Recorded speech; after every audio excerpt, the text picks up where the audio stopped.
morning, everyone. Welcome to our new center. Let's give God praise. God is good. In reverence to the Word of God, can I ask everyone to bring out their hard copy Bibles? This is what we do here. Open them and find your way to Joshua. Please stand up in reverence to the Word of God. Open your Bibles to Joshua, and we are reading one verse as our main verse. Joshua chapter 8, verse 1. Find your way to Joshua chapter 8, verse 1. If you're there and if you found yourself to Joshua chapter 8, please say amen. And the Lord said to Joshua, "Do not fear and do not be dismayed. Take all the fighting men with you and rise, go up to Ai. See, I have given into your hand the king of Ai and his people, his city, and his land." This is the word of the Lord for us today. This is the final authority, and this is how we base our life with. Lord, thank you for your goodness as we preach the word today. Lord, thank you that you will remove any distraction. Lord, allow us to be mindful of your word and nothing else in the next few minutes. Thank you, Lord, that you are a God who is with us, who ministers to us in our needs. So, Lord, today, allow us to focus on your word and your word alone. In Jesus' name, amen. You may now take your seats. If you are new here, we're actually on the third week of our series entitled Call to Courage. This is a series that we have been going through in the entire Victory World. In Metro Manila, we have 25 congregations already. For the past few weeks, we have been talking about a journey. And this, I believe, and I'd like to start with this, we are all in a journey of life. And as people of God, He has promised something to us. In the book that we just read in Joshua, the promise is a land. But for us nowadays that we have Christ, the promise is a life. And so how many of you know that a promised life is a life that is blessed, a life that has peace, and a life that is for the Lord? How many of you believe that this is what we say yes to when we say we follow Jesus? Amen? And so this is the life that we all have. And so Joshua, talking to God, is now given a command in Joshua chapter 8 verse 1. And the command is very simple, and this is what we want to focus on this morning. And yet, how many of you know that commands may be simple, but to follow it is very difficult? To be a Christian is not easy. To be a Christian and a follower of Jesus is always confronted by challenges, confronted by issues, confronted by so many things. And yet the command is very simple, but I'd like you to receive it and we'll unpack that today. The command is this: do not fear and do not be dismayed. And so these two words, when you read your Hebrew, when you try to translate it in the original text, which is in Hebrew, is somewhat a good reminder for us. What does it mean that we are people who fear or experience fear? And what does it mean for us to be people who experience being dismayed? The word that is used, and this might sound amusing for you, the word that is in Hebrew, and this is something that you can share tomorrow in your office, in your business, in your community, when they ask you, ano ba yung Hebrew word ng fear? And the Hebrew word for fear is yari. How many of you can relate with me? Pag natatakot tayo, no? Yari na naman. So I believe the Hebrew Bible is also connected to the Tagalog version. Sabi niya, yari. What does it mean to experience yari in the Hebrew context? It means to be awed to the point of withdrawal. Right? So I believe a lot of us experience this. That sometimes when we are in fear, we are stuck, we can't move forward. When we experience fear, we just like to go back to the way it used to be. No, ito po ang ginagawa ng fear. It makes us stop. It makes us go back. And this is the scheme of the enemy ever since. So that we will be fearful people. No, we will be fearful people so that we cannot claim the promise of the Lord. That's the schemes of the enemy. And so now, the command is, do not fear. The second word that is used is dismay. The word is hatath, no? Sa mga taong Nagmamadali. Okay. Praise God that nagmadali kayo today. Now you have a seat. We did not expect this today.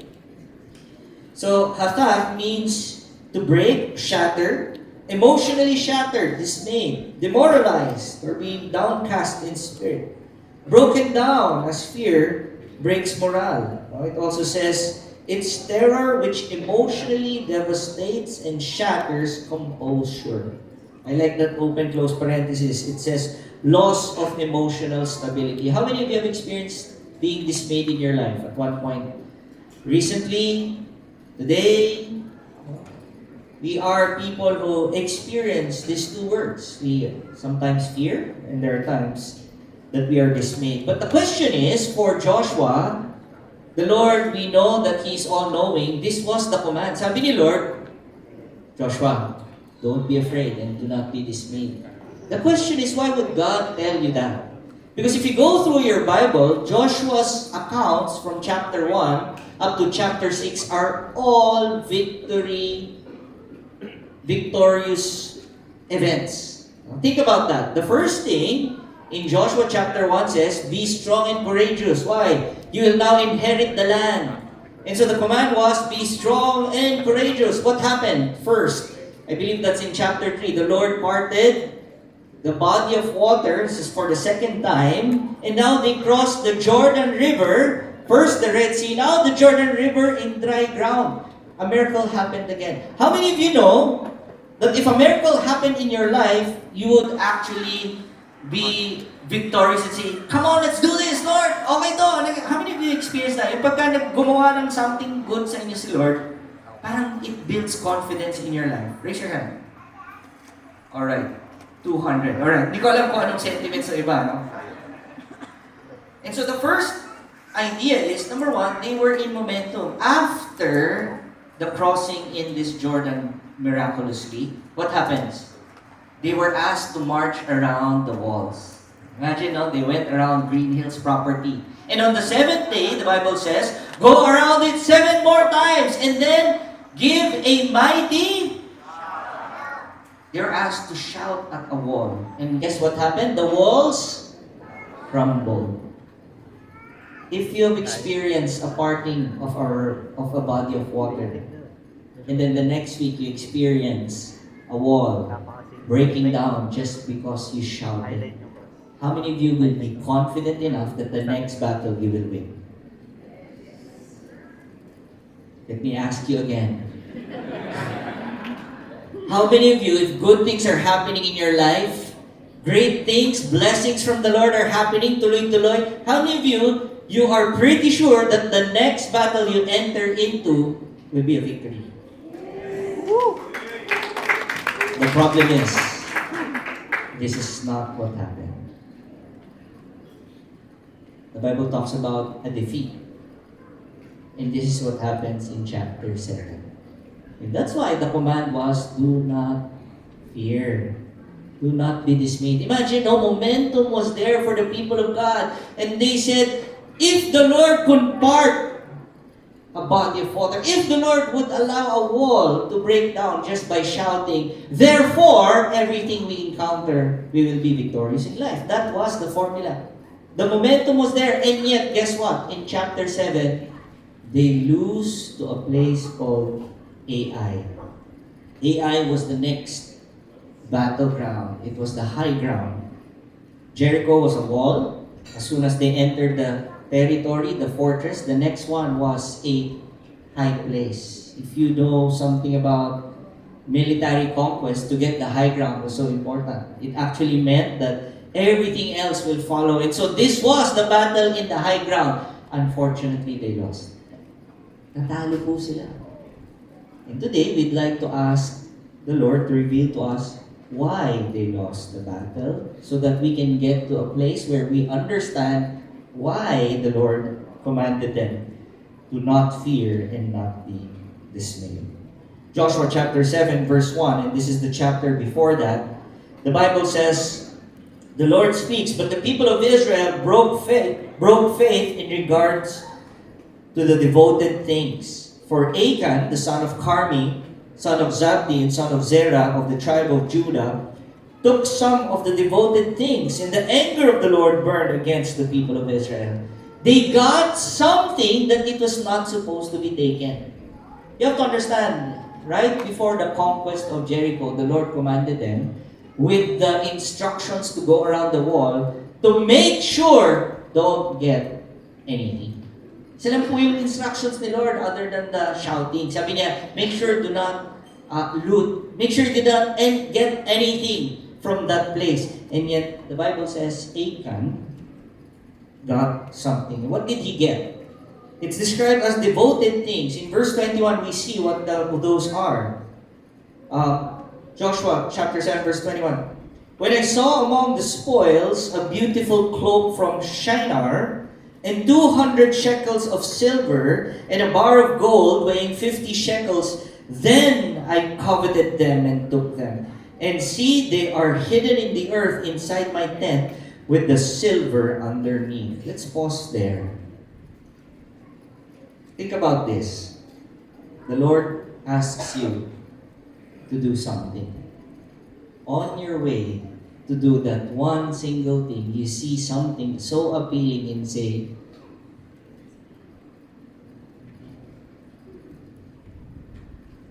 I think I can keep this. I think I can use this. I think this will be beneficial for me. Thinking about that, I realized that we are always confronted with so many things that will tempt us and so many things that will push us away to the ways of the Lord. Achan, I'm just testing the mic, took something that was not his. Hid something from everyone else. It was an unrighteous act towards a holy God. And I don't want to cover it up by any word, but really it was sinful. It was covetousness. And it was precious to him. And he knew it was also precious to others. I'd like to say the first reason why they lost the battle with Ai, it was this. It was this, that they were disobedient. How many of you know that we have experienced this once in our life? Lord, I'll follow you, but at the same time, can I do a little more things on the side? Or can I add things that I can do by myself? When we go through one-to-one, and maybe some of you don't know what that is, it's our journey as we discover what our faith is. In chapter 1, it talks about allowing the Lord to tell us what to do. It's a surrendered life. When we say we are disobedient, we're actually saying, Lord, I can do it apart from you. This was the issue. They were people who did not follow instructions. Kaya po napaka-importante ng reading ng word. This is the manual of our lives. They were disobedient people. This was the very first thing that they did wrong. And so if you remember our word, they feared and they were dismayed. No? So mapapaano ka dito? Hala. No? Another problem that they encountered was the second part. In verse 2, Joshua sent men from Jericho to Ai, which is near Beth-haven, east of Bethel, and said to them, go up and spy out the land. So he asked them to spy, and the men went up and spied out the land. And so if you think about it, there's nothing wrong with the statement. What's wrong with that? It was a military action. Oh, check nyo kung sino yung kalaban natin. Oh, check nyo kung ano yung tsura nila so that we know how to conquer them.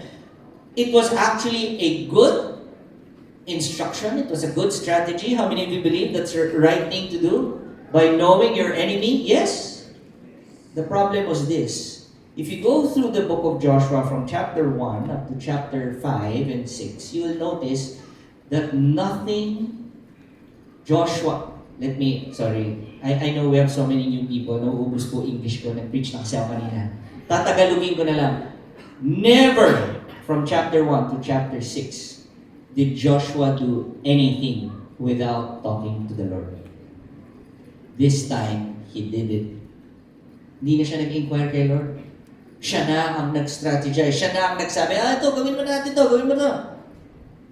Not only was someone disobedient, the problem was Joshua, and I'd like to call it out, was at this point prideful already. How many of you know that when you're a person in position, sometimes it gets up to your head? Kanina lang po, no, I was going around, a lot of people were congratulating, oh, congrats, but I have to remind myself, di ko naman to, project kay Lord naman to. Kasi ang worry ko, pag sumakay ako mamaya ng move it, baka hindi na kasya yung... Why? Because people are easily puffed up. Maybe for Joshua, he thought that he was the one who made the instructions to go around the wall and shout. Maybe for Joshua, it was him who was able to lead the people through that water. And yet we know that it's an issue of pride. Once we think that we can live our lives apart from the Lord, I believe that's already pride. And all the prideful people say,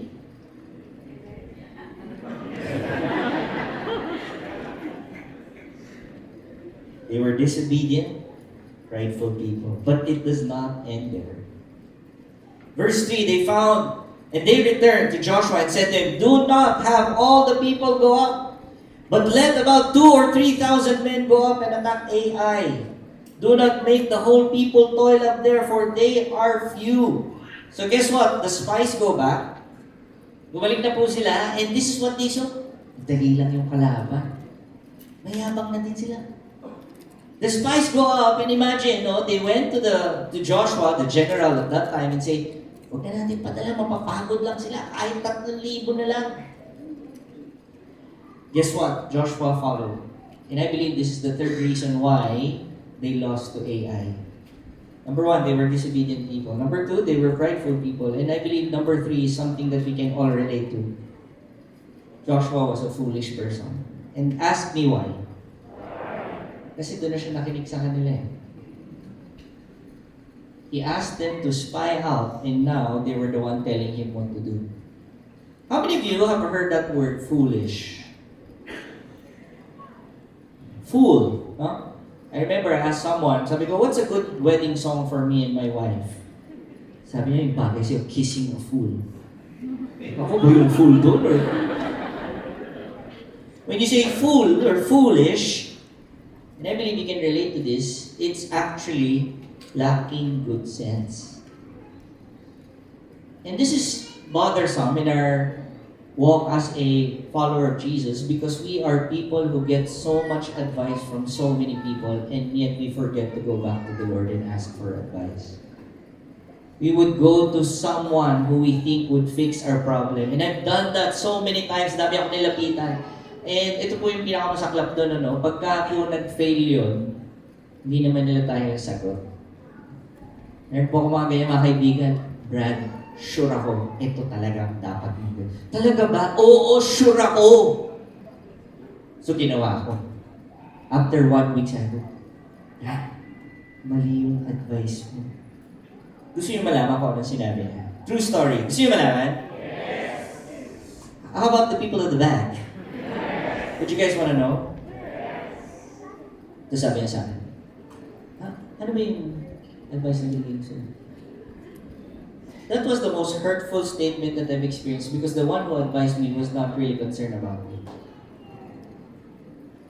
And a lot of times we are going to people that we think would know what is right, and yet I hope you know that the Bible is complete enough for the wisdom that we need. If you read the book of Proverbs, you will see the comparison of a wise and fool person. Fool person asks counsel from the wicked. The Bible says, wisdom starts by the knowledge of who God is. 3 things why they lost to Ai. Disobedient people, prideful people, foolish people. And I'd like to say and present it to you, I've been one of those 3. And sometimes all at the same time. And that's why they were fearful. And that's why they were dismayed to go back and battle the same. Siyempre, no, pag natalo ka ng round 1, by the way, they retreated. 36 men died because of this conquest. They run away. How many of you know that going back to the same enemy, and you know now that they're stronger, and you know that flex their power, how many of you know that to go back to that battle is deadly, dangerous, and doesn't make sense? Yeah? I believe some of us have battles like that. When we enter into one, and when we fail, we get stuck, we run away. And let me give you a picture of this general who was all courageous, who was all, let's go, let's attack. And now we see how he is by verse 7. Joshua cried out, O sovereign Lord, why did you bring us across the Jordan River if you are going to let the Amorites kill us? If only we had content to stay on the other side. Lord, what can I say now that Israel has fled from its enemies? Verse 9, for when the Canaanites and all the other people living in the land hear about it, they will surround us and wipe our name off the face of the earth. And then what will happen to honor of your great name? And so let's try to rewind. How many of you know that Joshua was a different kind of man? He had a friend called Caleb. In the previous book, when they spied out the land, out of the 12 spies, the 2 were the ones, hindi, laban tayo! And now, he was just like them saying, Lord, dapat iniwan mo na kami doon. Dapat di mo na kami pinapasok. Dapat di na namin claim yan. When fear and anxiety, when fear and being dismayed comes in, I believe anxiety is what we feel. It's worry, it's doubt, it's questioning God. And then can I just say this word out loud? And I believe this will minister to you. When we feel fear and being dismayed, there's these 2 words that a lot of us do. We overthink. How many of you have felt that? How many of you are doing that right now? You're trying to listen to the preaching and yet you're being consumed by the things that worry you tomorrow. Eh what if hindi mangyari yung deal? Eh what if hindi na ito mangyari? What if yung nandun ka na, pero dapat nandito ka pa lang.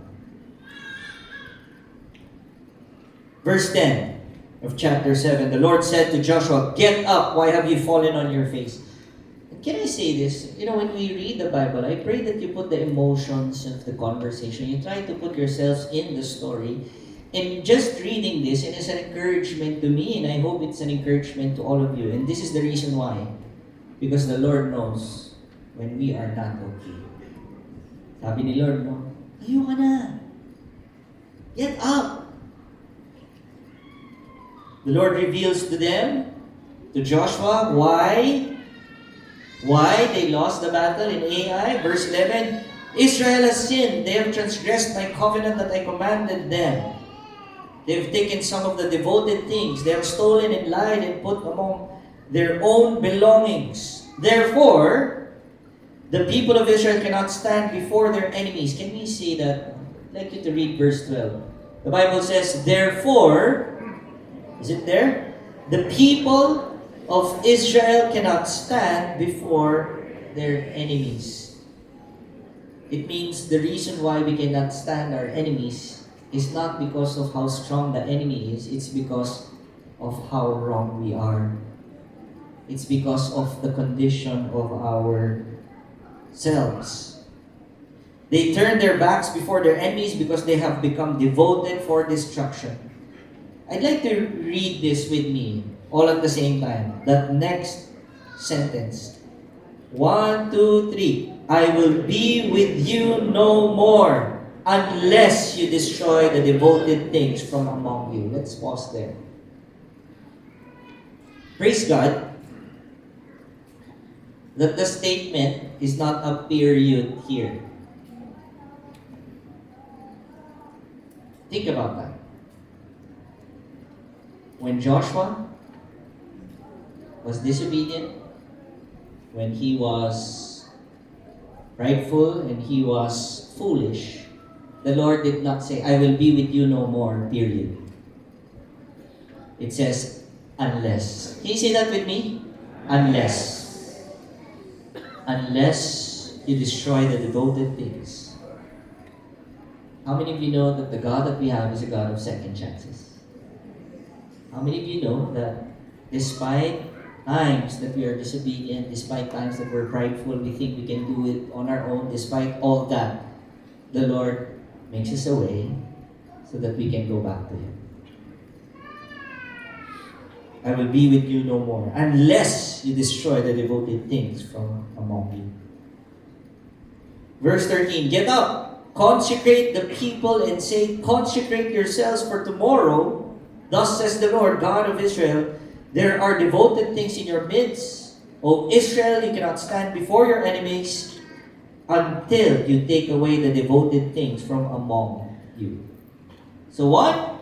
God is gracious. He says, unless. Now, He says, until you. I like that. In our walk, in following Jesus, there's times that we are reminded that we have to do something about it. May part po tayo. Hindi po kasi siya pwedeng the Lord will give us victory and then we continually live our lives in disobedience, in sin, in pride, and foolishness. May kailangan po rin tayong gawin.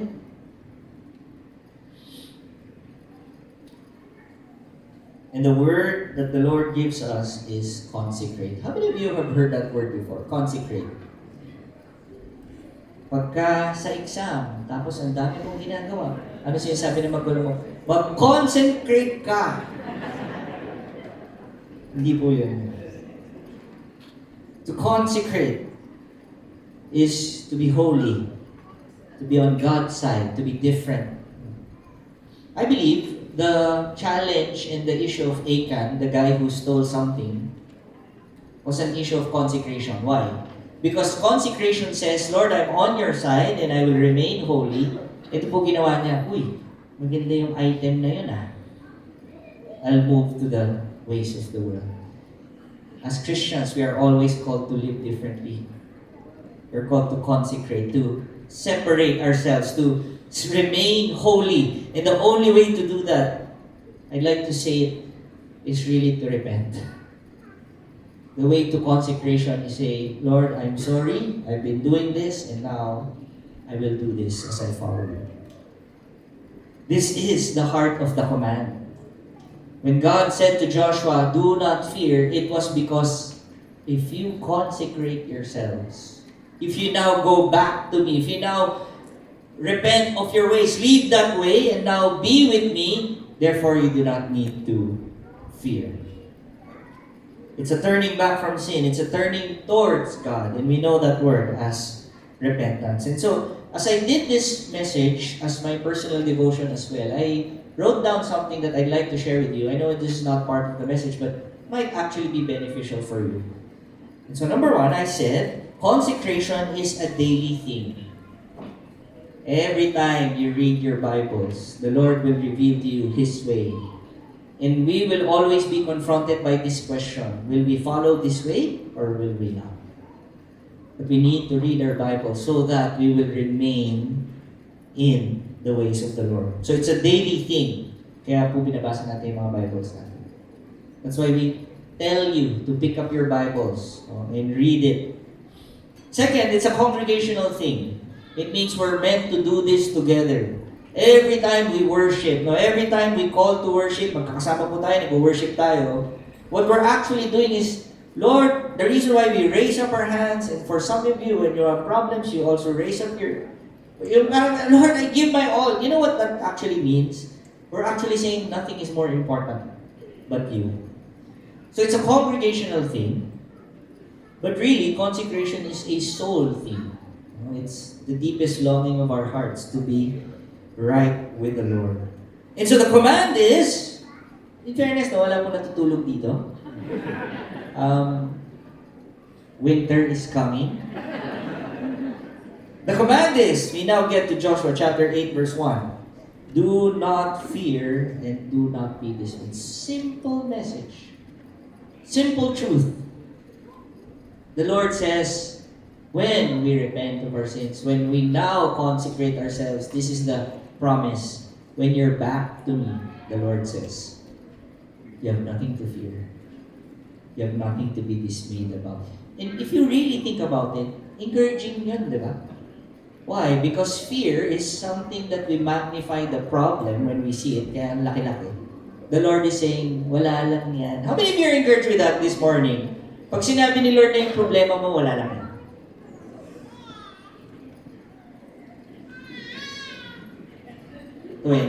Twenty lang ang encouragement sa statement.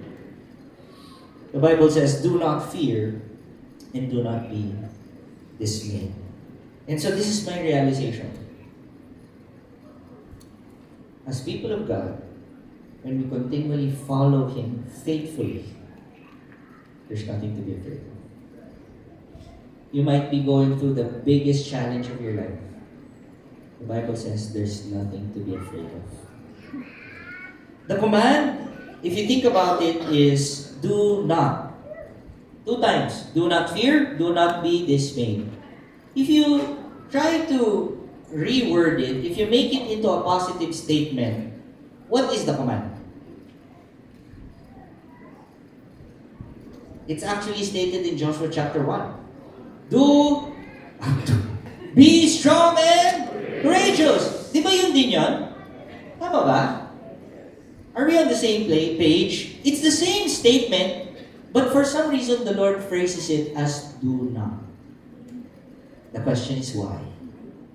Why do you think this time around the encouragement is do not?